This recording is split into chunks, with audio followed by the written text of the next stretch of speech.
86. Dengan memakai kaos oblong dan celana pendek, Ferish berbaring di sebelah Vika. Dirinya sudah sangat mengantuk, tapi Vika masih terus mengoceh. Katanya kangen dengan suaminya. "Mas, kapan Mas tahu aku bukan anak bapak ibu?" tanya Vika. Pertanyaan yang sejak tadi ingin dia tanyakan tapi dibuatnya berputar-putar dulu. Sebelum kita menikah sayang, tepatnya setelah aku melamar kamu di sini. Waktu itu Bapak ke rumah sama Bintang, dan cerita rahasia itu sama aku dan Mama. Bapak takut aku ninggalin kamu setelah menikah kalau aku tahu masa lalu kamu. Jadi, Bapak cerita dulu, kalau aku mau batalin, setidaknya sebelum kita nikah. Gitu katanya, jawab Ferish dengan mata yang terpejam. Tapi Mas masih lanjutkan nikahi aku, padahal waktu itu kan belum jelas aku anak siapa. Kenapa? Tanya Vika memiringkan badannya menghadap ke Ferish. Karena aku cinta kamu, aku enggak peduli siapa orang tua kamu. Yang penting buat aku kamu juga mencintai aku. Itu cukup buatku sayang. Masa lalu itu bagian dari cerita hidup kita sayang. Akan selalu menempel sepanjang hidup kita. Kamu cinta sama aku kan sayang? Tanya Ferish. Dia membuka matanya menatap manik mata Vika. Banget Mas, enggak mau jauh dari kamu lagi, jawab Vika lalu menusukkan kepalanya di lengan Ferish. Ferish mencium kepala Vika dan mengeratkan pelukannya. Dah, bobo ya sayang, aku ngantuk, ajak Ferish. Dari tadi dia sudah menguap terus. Rasa lelah dan takut membuat tenaganya terkuras. Vika mengangguk dalam pelukan Ferish. Aku juga sudah capek sayang. Tapi masih banyak yang ingin aku ceritakan dan tanyakan Mas. Besok aja sayang, aku masih di sini. Ini sudah hampir pagi. Bobo ya, kata Ferish seperti orang bergumam di telinga Vika. Vika menurut dan diam, dia menghirup dalam-dalam aroma wangi suaminya yang sudah menjadi candu baginya. Perlahan dia pun terlelap dalam dekapan Ferish. Pukul 7 pagi, Siska sudah sampai di kamar Vika, dia membawa banyak makanan untuk sarapan. Vika sedang menonton berita pagi di channel TV luar negeri. Pintu kamar masih terkunci, karena Ferish sedang mandi. Siska sampai di depan kamar Vika. Dia pun mengetuk pintunya. Vika kesulitan untuk bangun, jadi agak lama dia membukakan pintu. Nyonya, maaf lama, Vika harus menarik selang infus dulu untuk bangun, jelas Vika tak enak hati. Silakan masuk. Enggak apa sayang, suami kamu mana? Tanya Siska melihat Ferish tidak ada di kamar. Di kamar mandi, jawab Vika cepat. Nyonya pagi sekali kesini, dan bawaannya juga banyak. Siska tersenyum lembut lalu menaruh makanan yang dibawanya di atas meja, dan menyiapkannya. Belum sarapan kan? Yuk sarapan dulu. Mama masak sendiri lo tadi pagi, meski dibantu asistensi, ajak Siska. Ada bubur ayam sayang, mau topping apa sayang? Tanya Siska sambil membuka kotak bekal dan menuangkan kuah bening di dalam kotak bekal. Jadi repot lagi kan karena Vika, pagi-pagi harus masak, kata Vika lirih. Dia tidak tega melihat Siska yang mungkin biasanya santai dan bangun siang sekarang memasak untuknya. Enggak apa sayang. Jangan sungkan gitu. Mama senang melakukannya, enggak terbebani sayang. Mama suapi ya, mumpung masih hangat, kata Siska penuh semangat. Terdengar derit pintu kamar mandi terbuka, Ferish keluar kamar mandi dalam keadaan sudah segar. Dia terkejut Siska sudah datang. Untung aja ada bawa pakaian ganti, bisa malu telanjang di depan mertua, gumam Ferish dalam hati. Dengan handuk yang masih di leher dia melangkah menghampiri Siska. Pagi Bu, sapa Ferish mengajak jabat tangan dan mencium tangan Siska. Hayo, sudah cium tangan belum kamu tadi sayang? Tanya Ferish melihat Vika yang terlihat kaku. Vika nyengir dengan pertanyaan Ferish. Maaf nyonya, lupa, kata Vika. Lalu dia mengambil tangan Siska yang memegang sendok untuk dikecupnya. Siska menaruh kotak bekal di meja lalu memeluk Vika. Puteriku, kata Siska sambil mengelus punggung Vika. Mama suapian ya, tanya Siska setelah melepas pelukannya. Vika tersenyum dan mengangguk. Dalam hatinya dia merasa senang dan terharu. Wanita di depannya ini ibu kandungnya yang tidak pernah dia sangka. Dia membuka mulutnya menerima suapan pertama dari Siska. Siska yang terharu Vika mau dia suapi, menjadi berkaca-kaca. Ferish senang kedekatan Vika dan Siska mulai mencair. Meski Vika masih kaku, setidaknya tidak menolak Siska. Mau dibuatkan teh Bu? Tanya Ferish pada Siska. Dia melihat Siska yang sudah berkaca-kaca. Enggak usah Ferish, Mama sudah ngeteh tadi di rumah. Kamu makan aja ya, kata Siska. Dia beranjak dari kursi dan mengambilkan kotak bekal untuk Farish. Ini Farish, makan dulu, enggak perlu repot soal mama. Farish meletakkan gelas susu untuk Vika di meja dekat ranjang, lalu menerima kotak bekal dari Siska. Terima kasih Bu. Wangi banget aromanya Bu. Kuahnya pakai udang ya Bu? Tanya Farish begitu menuangkan kuah bening dalam bubur. Iya, kok kamu tahu Rish? Mama lebih suka pakai udang atau lobster daripada ayam. Tanya Siska. Harumnya beda, dan Vika kalau buat juga seperti ini, kata Farish. Vika juga merasakan hal yang sama dari tadi, dia masih mencerna kesamaan rasa dan selera yang dia miliki dengan Siska. Oh ya, kamu juga hobi masak sayang? Tanya Siska pada Vika. Kalau sempat aja, apalagi suami doyan makan juga, ledek Vika pada Farish yang makan dengan lahapnya. Farish mengerutkan dahi merasa disindir Vika. Iya, makanku banyak sayang, kata Farish datar. Buat imbangi istriku yang nafsu makannya super banyak, kata Farish lalu tertawa terbahak. Vika yang tadinya senang, langsung mengerucutkan bibirnya kesal. Sindirannya bisa dibalik dengan mudah oleh Farish.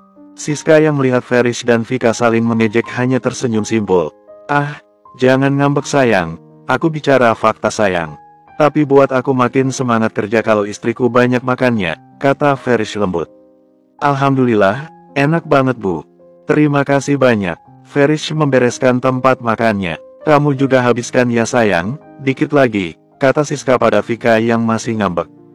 Vika membuka mulutnya lagi, dan menerima suapan Siska. Farish tersenyum senang sudah membuat Vika kesal. Dia mengambil tas laptopnya. Dia akan mengirim surat izin dan mengerjakan tugasnya meski tidak mengantor. Sayang, sama Mama Siska dulu ya, aku mau laporan dulu.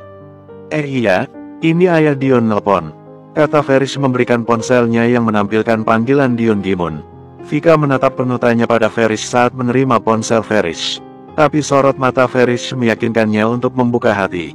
Vika menarik nafas panjang dan membuangnya pelan, sambil menatap Siska yang di depannya sedang tersenyum. Vika menerima panggilan Dion Gimun. Assalamualaikum, ucap Vika ragu. Mendengar suara Vika yang menjawab Dion Gimun kemudian beralih panggilan video. Vika pun menerima panggilan itu. Pagi Pak, sapa Vika kemudian. Dia masih menerima suapan Siska. Halo sayang, bagaimana keadaan kamu? Sudah lebih baik? Tanya Dion Gimun lembut. Lagi apa sayang? Dari layar terlihat Dion Gimun sedang di bandara. Alhamdulillah sudah sehat, masih makan disuapi Mama Siska. Ayah di mana? Bagaikan tanah gersang yang tersiram air hujan, terasa sejuk dan menyegarkan. Rasa senang dan lega di hati Siska mendengar kata Mama dari bibir Vika. Tak terasa air mata yang tadi ditahannya pun menetes. Begitu pula Dion Gimun yang mendengar dipanggil ayah, matanya pun berkaca-kaca. Vika melihat Siska menangis. Dia mengusap air mata Siska dengan jemarinya. Lalu mengambil tempat bekal di tangan Siska, ditaruhnya di meja. Vika memeluk Siska sambil tersenyum, dia mengajak Siska mendekat ke kamera. Kami cantik kan ya? Tanya Vika mendekatkan wajahnya ke Siska lalu bergaya di depan layar.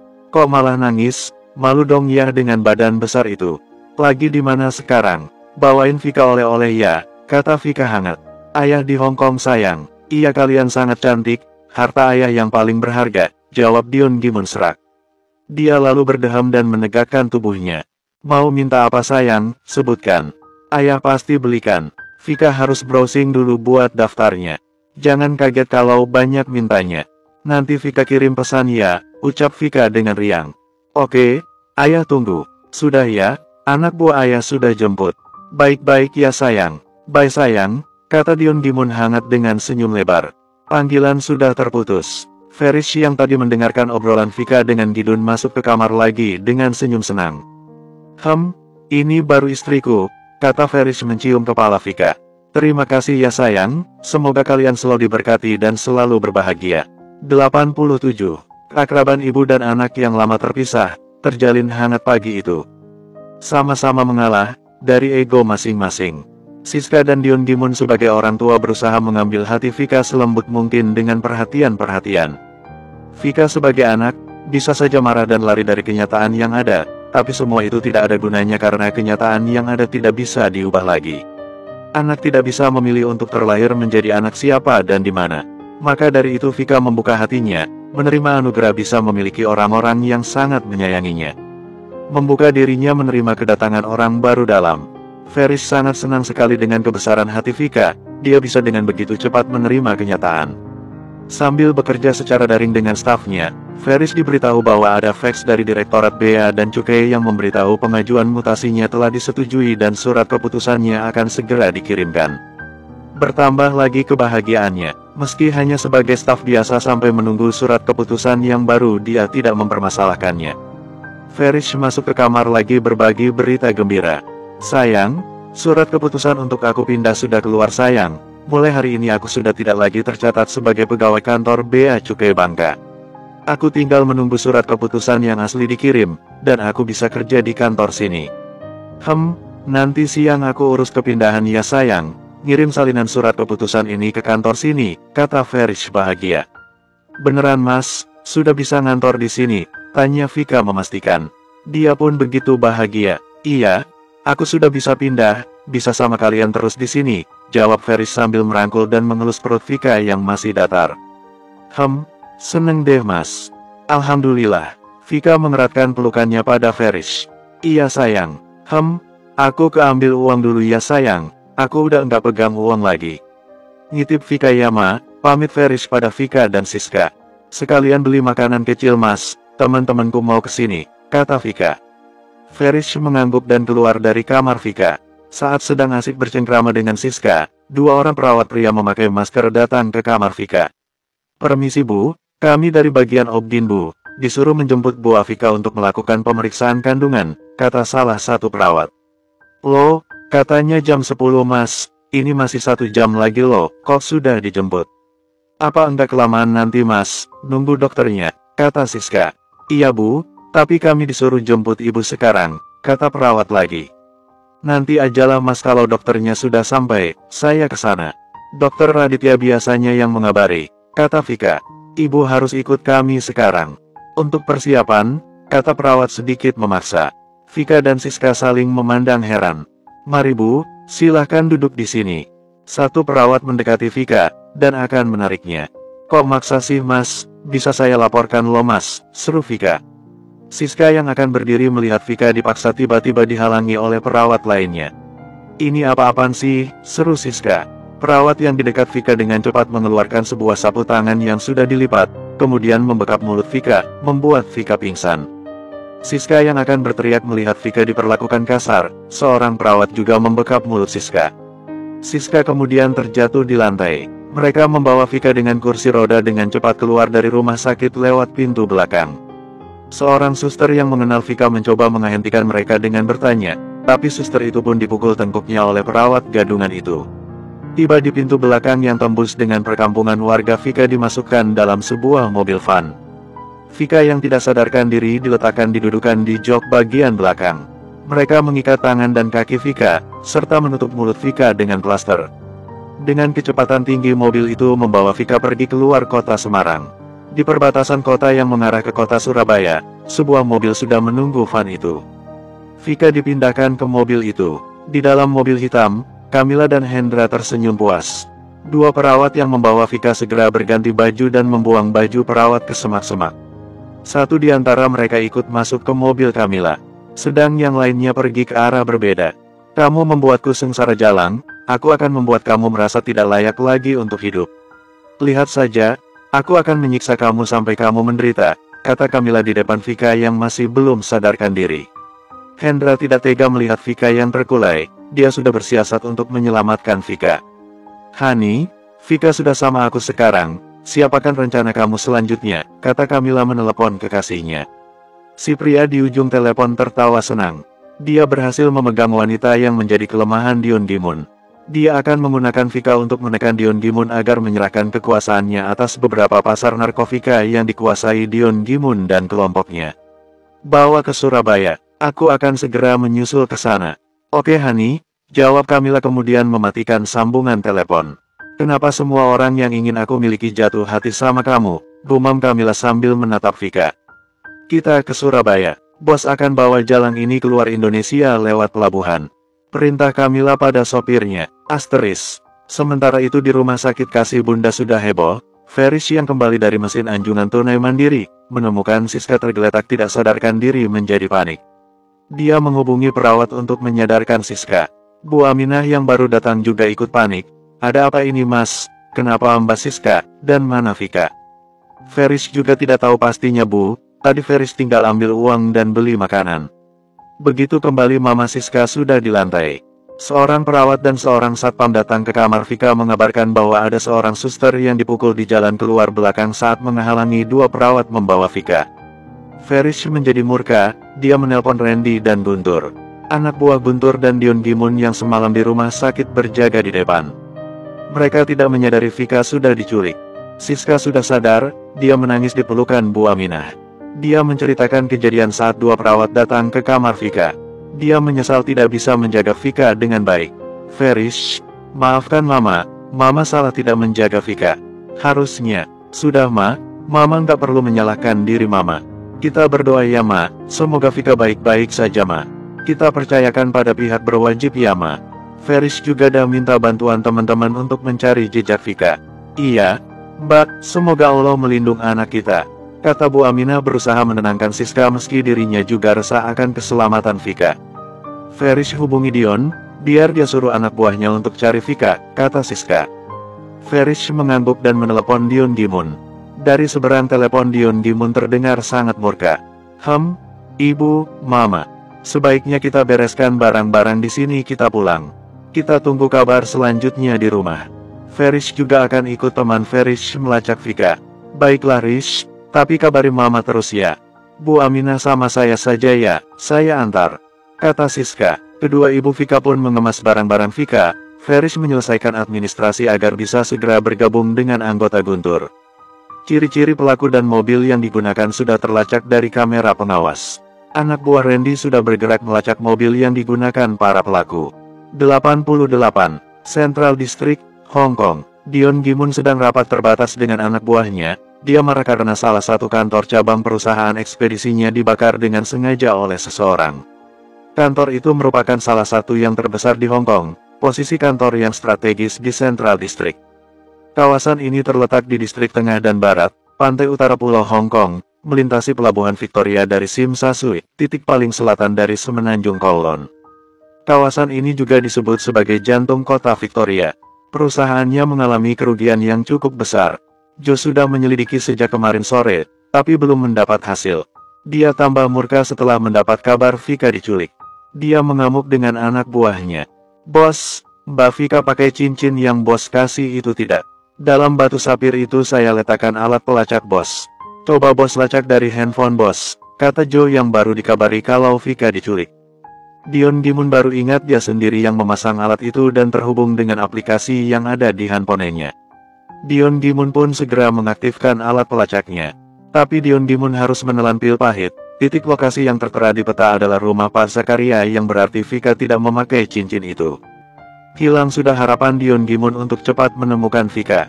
Dion Gimun membubarkan rapat dengan anak buahnya. Ambilkan aku minuman, cepat. Perintahnya pada seorang pengawalnya. Jo kamu jangan diam saja, lakukan sesuatu. Terserahlah dengan kantor ini. Aku ingin kamu fokus pada anakku. Baru saja aku merasakan memilikinya Jo, sekarang dia menghilang. Ayah macam apa aku ini Jo, melindungi darah dagingku saja aku tidak bisa. Bagaimana dengan calon cucuku? Aku khawatir pada mereka berdua. Iya bos, saya sudah menyuruh semua anggota kita untuk mencari keberadaan Mbak Vika bos.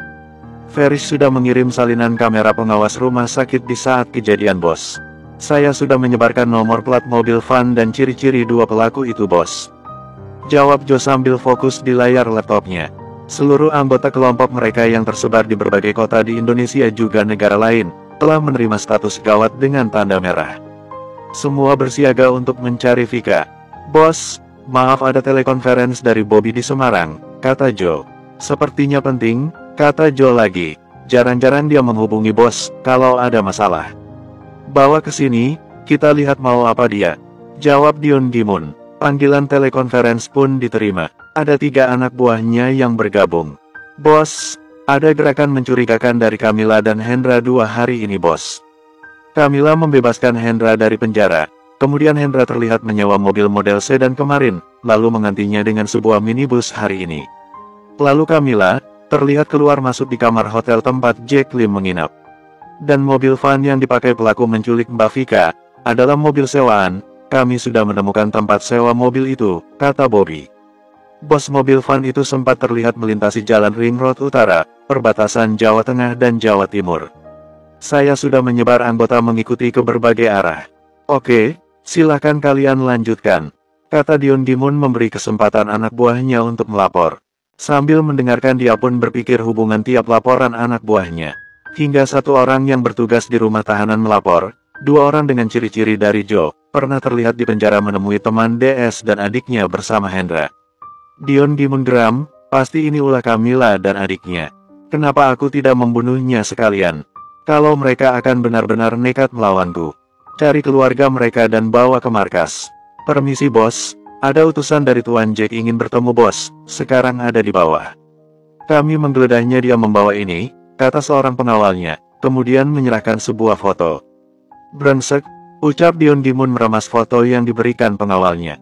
Dion Gimun beranjak dari duduknya dan membawa sebuah botol minuman. Dengan muka merah karena amarahnya, Dion Gimun turun ke ruang tamu. Dia berjalan dengan cepat, hentakan kakinya menggema di seluruh kantor. Biasanya Dion Gimun memakai lift untuk naik dan turun. Tapi kali ini karena ingin cepat, dan amarah yang sudah meledak saat melihat foto Vika yang tidak sadarkan diri, meringkuk dalam mobil. Jiwa iblisnya yang selama 1 bulan ini dikontrolnya demi berdekatan dengan Vika, muncul kembali. Begitu sampai di ruang tamu, Dion Gimun memecahkan botol minumnya di depan utusan Jack. Dari mana kamu dapat foto ini? Di mana Jack? Dion Gimun mencengkeram dagu utusan Jack dengan satu tangannya yang memegang pecahan botol. Maaf tuan, saya hanya disuruh menyerahkan foto itu tuan. Dan bos Jack ingin berbicara langsung dengan tuan. Utusan itu merogoh tas selempangnya dan mengambil handphonenya. Kemudian dia menekan tombol 1 yang langsung terhubung dengan Jack. Begitu tersambung utusan itu memberikan handphonenya kepada Dion Gimun. Apa kabar teman? Sudah kamu hitung berapa asuransi akan membayar ganti rugi atas kebakaran kantormu? Si tua Jack tertawa meledek dengan kencang. Kamu dibalik semua ini, dasar brengsek, kamu tidak tahu terima kasih. Kalau aku tahu kamu akan mengkhianati aku, kupastikan tubuh kamu akan menjadi makanan peliharaanku, kata Dion Gimun penuh kebencian. Jack yang berada di seberang telepon tertawa keras. Dion, aku tidak puas hanya dengan satu distrik. Kamu, masih yang dianggap ketua oleh mereka. Aku ingin lebih Dion, aku mau semuanya, kata Jack. Siapa wanita cantik ini Dion? Kulitnya halus sekali, kata Jack lalu tertawa sangat keras. Apa mau kamu Jack? Jangan sentuh Vika dengan tangan kotormu itu. Ini urusan kita, tidak ada hubungannya dengan dia. Sejak kapan kamu peduli dengan wanita Dion? Si hati beku. Hahaha, lepaskan dia tua bangka, atau aku hancurkan kamu, gertak Dion Gimun. Serahkan semua tampuk kuasa atas semua pasar global. Baru aku lepaskan anak ini, kata Jack lalu mematikan sambungan teleponnya. Dion Gimun makin murka, anak kesayangannya ada di tangan teman yang mengkhianatinya.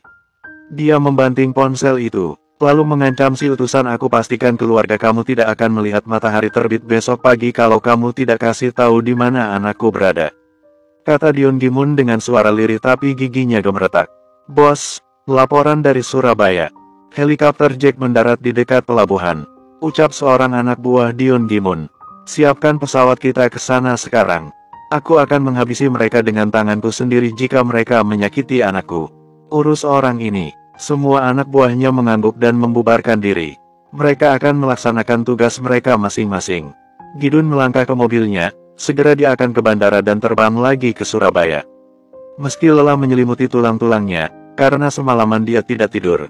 Terlihat dari kantung mata yang menggantung di sekitar mata. Tapi tidak dirasakan olehnya demi rasa sayangnya pada sang anak. Ferish, segera menuju ke Tanjung Perak, kemungkinan besar Vika ada di sana. Anak buahku akan bergabung dengan kamu, kenakan pita berwarna merah di lengan kalian, agar anak buahku tidak salah mengenali dengan musuh mereka. Aku akan segera ke Surabaya, kata Dion Gimun pada Ferish begitu Ferish mengangkat teleponnya. Dion Gimun sudah dalam mobil menuju bandara. Baik, terima kasih ayah, jawab Ferish. Tak lama kemudian handphone Dion Gimun berdering lagi. Sebuah nomor baru. Dion Gimun memberikan handphonenya pada Joe. Dia tidak mau mengangkat panggilan telepon tanpa nama. Nyonya Siska bos, kata Joe sambil menyerahkan handphone Dion Gimun kembali. Dion, cari anakku, bawa dia kembali. Baru saja aku merasakan kebahagiaan memeluknya tadi. Please Dion, Sekali ini aku meminta padamu. Huhuhuhu, kata Siska sambil menangis di telepon. Vika juga anakku Siska, pasti aku akan mencarinya dan membawa dia pulang.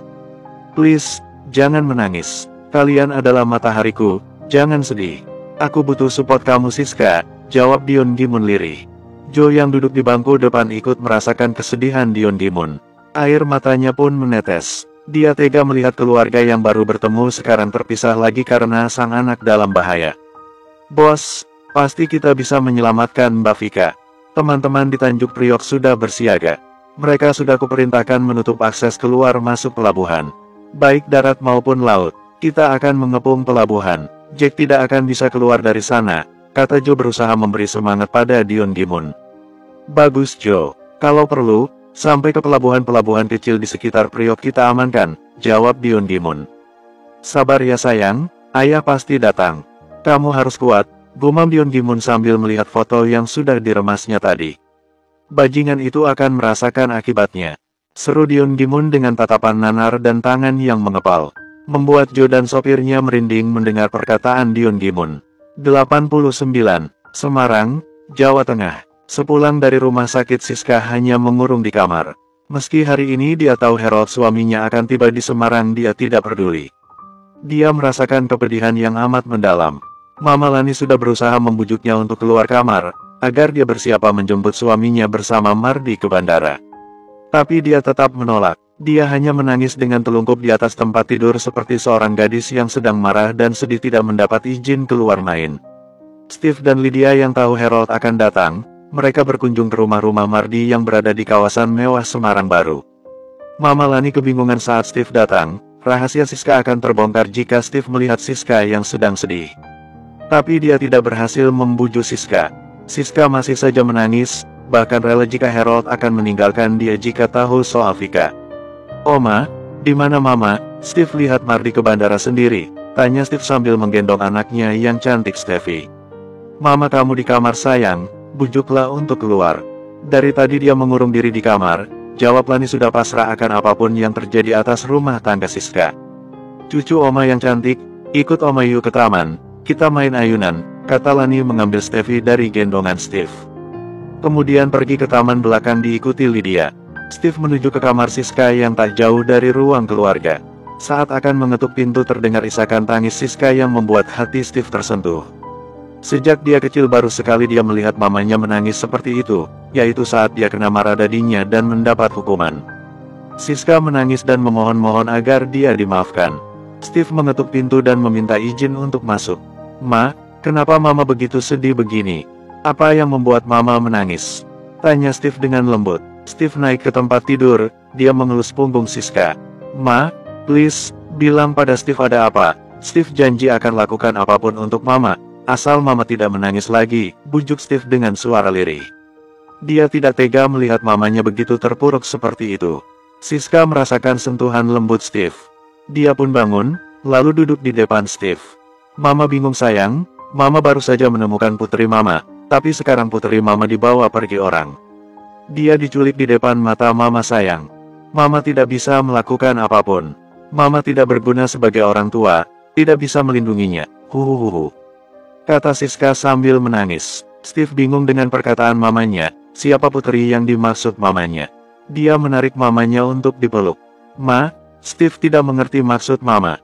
Mama punya seorang anak perempuan yang Mama lahirkan sebelum Mama ke Belanda, lalu menikah dengan Dedi kamu sayang.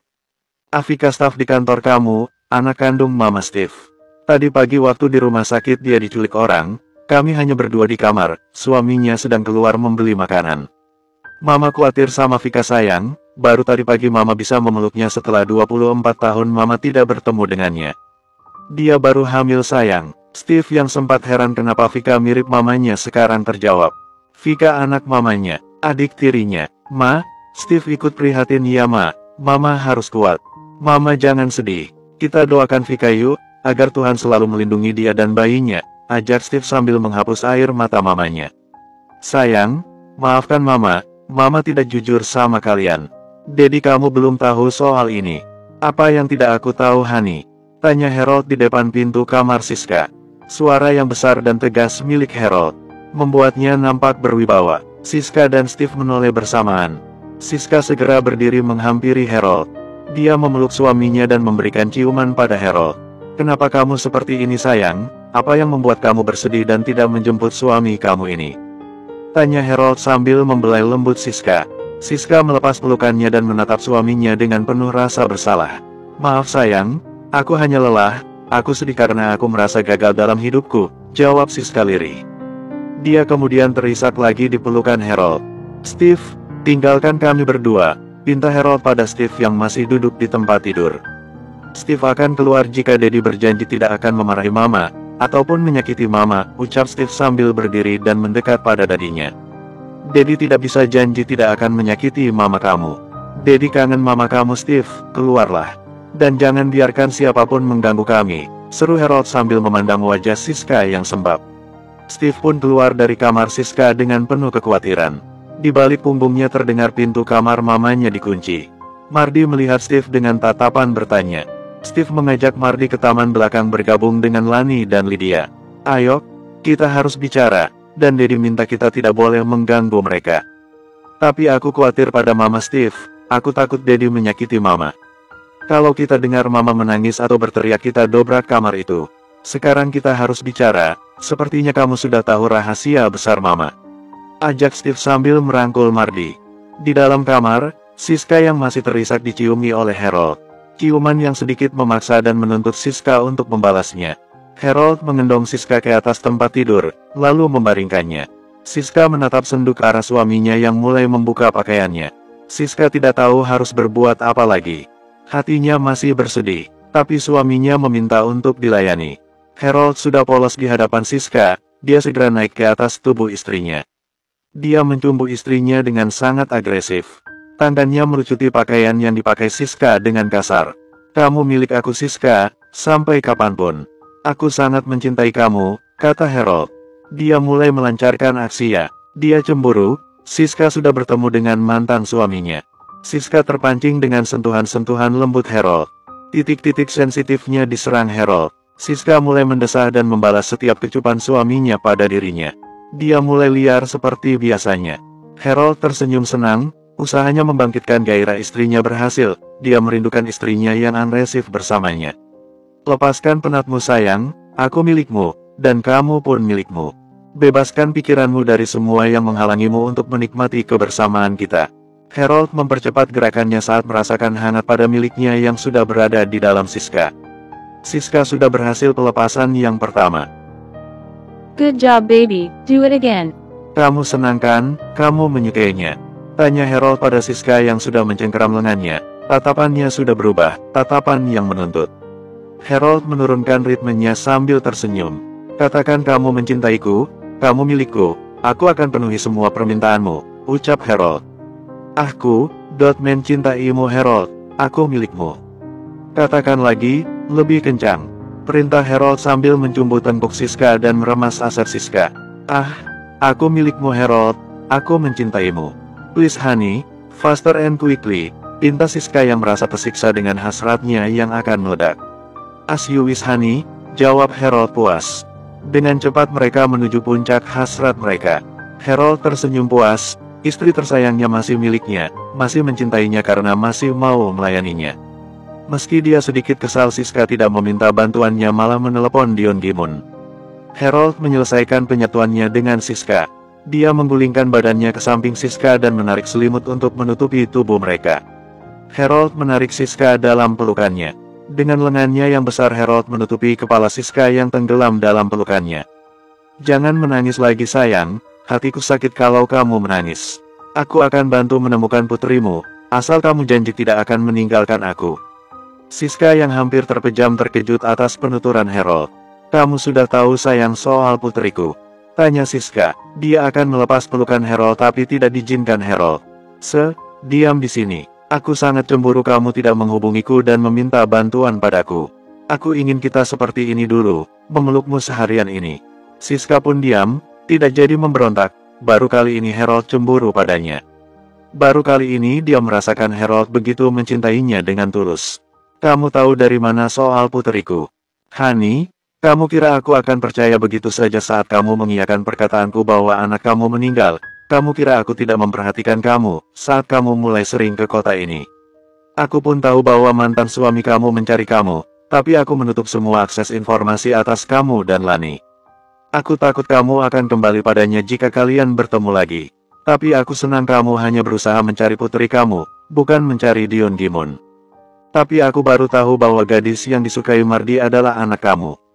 Seandainya aku tahu lebih dulu dari Dion Gimun, aku akan segera membawanya pada kamu sayang. Karena aku sangat mencintai kamu. Aku ikut sedih dia mengalami nasib buruk hari ini. Bolehkah aku membantumu mencari dia? Kamu tidak marah sayang, bahwa putriku masih hidup dan aku mencari putriku? Tanya Siska yang mulai menangis lagi. Untuk apa aku marah? Kamu sudah memperlakukan Steve dan Mardi seperti anak kamu sendiri. Kamu akan marah saat mereka nakal, akan memberi mereka hadiah saat mereka berprestasi. Jadi, aku pun akan menerima putri kamu seperti puteriku sendiri. Apalagi anak itu begitu mengagumkan. Aku pernah bertemu dengannya saat di Bandara Jakarta. Dia begitu mirip denganmu, sangat cantik dan baik hati. Siska terharu atas perkataan Harold. Terima kasih sayang, aku begitu takut kamu akan marah dan menceraikan aku, karena aku tidak jujur padamu. Jadi aku menghubungi Dion agar dia mencari puteriku sampai ketemu. Maaf aku tidak menghubungimu. Aku bukan orang bodoh yang akan melepaskan kamu sayang. Kamu sangat hebat di ranjang sayang. Aku benar-benar mencintai kamu, meski agak terlambat aku menyadarinya. Jangan pernah berbohong lagi padaku ya. Aku akan tahu apa yang kamu lakukan, jawab Harold sambil mengecup kepala Siska yang ada di dadanya. Baiklah sayang, aku janji. Kamu bantu temukan putriku kan? Putri kita sayang, milik kamu milik aku juga, begitupun sebaliknya. Tapi sekali lagi ya, udah ada yang bangun lagi di bawah, karena kamu bergerak-bergerak di pahaku, pinta Harold. Cari dulu baru lanjut, jawab Siska. Oke, tapi lanjutannya sampai aku puas ya. Harold melepas pelukannya dan bangun. Dengan polos dia beranjak dari tempat tidur untuk mengambil handphonenya yang berada di saku jas miliknya yang tergeletak di lantai. Dia menghubungi anak buahnya, yang memang sudah bersiap bergerak, tinggal menunggu perintah Harold saja. Sudah kan sayang, ayo lanjut lagi. Percaya saja anak buahku akan menemukan putri kita secepatnya. Harold mendatangi Siska yang di atas tempat tidur tapi menutupi wajahnya dengan selimut. Harold menggelitiki badan Siska agar Siska membuka selimutnya. Terus-menerus Harold menggelitiki hingga Siska berteriak minta ampun, sambil menangis kegelian. Teriakan Siska sampai terdengar keluar kamar. Steve dan Mardi yang khawatir pada mamanya akan disakiti Daddy. Mereka menunggu di ruang tengah sejak 15 menit lalu. Sesuai kesepakatan mereka, kalau mendengar mamanya berteriak dan menangis mereka mendobrak pintu kamar mamanya. Saat ini mereka mendengar mamanya minta ampun sambil menangis. Mereka pun segera mendobrak pintu kamar dalam satu dorongan dengan badan mereka berdua yang besar. Alangkah terkejutnya mereka melihat dadinya sudah polos tanpa sehelai benang telungkup sedang mencumbu mamanya yang sudah polos juga. Ups, sorry Dad, kata Steve kemudian tangannya menutup mata Mardi. Mereka pun balik badan dan menutup lagi pintu kamar. Harold hanya geleng kepala, anak-anaknya sudah mengganggu sesi mereka. Kamu sayang, teriak kenceng banget sampai mereka takut aku menyakiti kamu. Mereka lebih sayang kamu daripada ke aku, dadinya. Jadi aku harus mendapatkan kasih sayang kamu yang lebih lagi sekarang. 95 jam setelah penculikan, Vika mulai tersadar dari pingsannya dia. Dia merasakan sakit yang amat sangat di tulang selangka bekas lukanya dulu. Dia mengerjapkan mata, mulutnya tertutup lakban tangan dan kakinya terikat. Aku di dalam mobil siapa, dan ini di mana? Gumam Vika pada dirinya sendiri. Dia berusaha untuk bangun dari posisinya yang meringkuk. Perlahan dia duduk bersandar. Dia mencoba melihat keluar, sekelilingnya hanya hutan. Saat melihat ke depan, samping kiri mobil, dia melihat Camilla dan Hendra serta seorang pria berewokan sedang makan di sebuah kedai kecil. Vika berusaha melepaskan ikatan tangannya namun tidak berhasil. Kalau ada orang lewat dan berhenti, aku akan menggedor pintu ini. Semoga terdengar, gumam Vika lagi. Sambil berdoa dalam hati dia menunggu, sampai akhirnya terdengar suara Camilla dan Hendra menuju mobil. Tidak ada orang yang lewat. Vika pura-pura pingsan lagi, agar mereka tidak menyakitinya. Jalan itu belum sadar juga sampai sekarang. Berapa banyak mereka memberikan bius itu? Tanya Camilla. Mana ku tahu Mbak, yang jelas akan menguntungkan kita kalau Vika belum sadar, kita bisa mudah membawanya ke pelabuhan. Vika kalau sadar akan sangat merepotkan Mbak, jawab Hendra. Dalam hati dia bergumam, akan lebih mudah juga bagiku untuk menikmati tubuhnya. Dia sangat seksi sekarang dengan tubuhnya yang mulai berisi. Benar juga kamu, kalau perlu kita bius dia lagi kalau nanti dia sadar, kata Camilla lalu tertawa kencang. Mereka bertiga pun masuk dalam mobil. Camilla yang duduk di bangku tengah meludah ke badan Vika. Kamu tidak bisa sombong lagi di depanku Jalang. Setelah sampai di pelabuhan kamu akan menjadi hadiah untuk anak buah Jack. Seperti yang Dion Gimun lakukan padaku. Hendra merasa kasihan, tidak terima Vika wanita yang dicintainya akan diberikan pada orang lain. Bah, biar aku menikmatinya dulu, sebelum diberikan pada orang lain, pinta Hendra. Kenapa, kamu masih mencintai Jalang ini? Gara-gara dia aku punya penyakit brengsek ini, dan karena dia juga kamu masuk penjara. Sadarlah Hendra, dia membawa sial buat kita, seru Camilla pada Hendra. Masih jauh nggak ke pelabuhan, kita sudah seharian. Tubuhku sudah lengket. Sebentar lagi mbak, kita lama karena kita mengambil jalur alternatif. Untuk menghindari polisi, jawab pria brewok yang menjadi sopir. Setelah hampir 1 jam melintasi hutan belantara, mobil mereka pun sampai di sebuah jalan lintas yang menuju jalan tol. Mereka memperlambat mobil saat akan memasuki kota Surabaya. Di depan ada polisi yang bergerombol. Sudah malam masih saja operasi mereka itu, gumam Hendra. Jantungnya berdebar saat mobil mereka mendekati polisi berombi hijau menyala dan memegang tongkat dan senter. Mobil mendekat perlahan. Mereka bertiga menahan nafas karena takut ketahuan. Vika yang mendengar percakapan mereka mencoba menendang pintu bagasi dengan kakinya. Dia berharap ada yang mendengarnya. Dia pun mencoba bangun dan duduk. Dia membenturkan kepalanya ke kaca jendela. Tapi karena minimnya cahaya tidak ada polisi yang melihat kepalanya. Camilla murka dengan tingkah Vika. Dia menarik baju Vika agar dia meringkuk lagi ke bawah. Vika pun terjatuh, tapi dia tetap berusaha menendang pintu lagi. Pikirnya kalau mobil bergoyang orang-orang akan curiga dan menghentikan mobilnya. Kamu bisa diam tidak Jalang? Kamu akan tahu akibatnya jika kamu tidak diam, bentak Camilla pada Vika. Akhirnya mobil mereka bisa melewati para polisi itu. Ternyata ada kecelakaan mobil dan para polisi itu hanya mengatur lalu lintas. Mereka bisa bernafas lega. Mereka pun memacu mobil secepatnya menuju ke pelabuhan. Jack sudah menunggu di dalam kapal feri yang akan membawa Vika keluar dari Indonesia. Vika sudah diam, dia akan menyimpan tenaganya untuk lari nanti jika ada kesempatan. Dia duduk kembali dengan kepala tersandar di kaca jendela. Tanpa Vika dan ketiga orang itu ketahui anak buah Dion Gimun sudah di belakang mobil mereka. Ternyata mereka menyadari gerakan aneh bagian belakang mobil minibus saat di tempat kejadian kecelakaan tadi, meski terhalang satu mobil. Anak buah Dion Gimun memberi laporan pada Joe, dan mengirim lokasi mereka.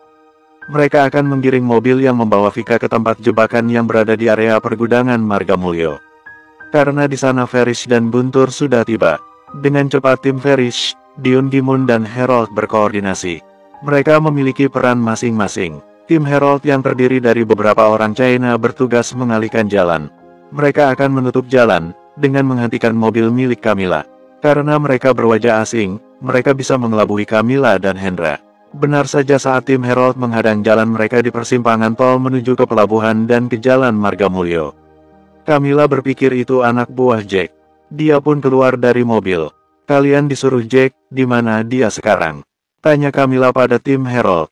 Maaf saya tidak bisa bahasa Indonesia, silahkan ikuti kami. Mr. Jack sudah menunggu.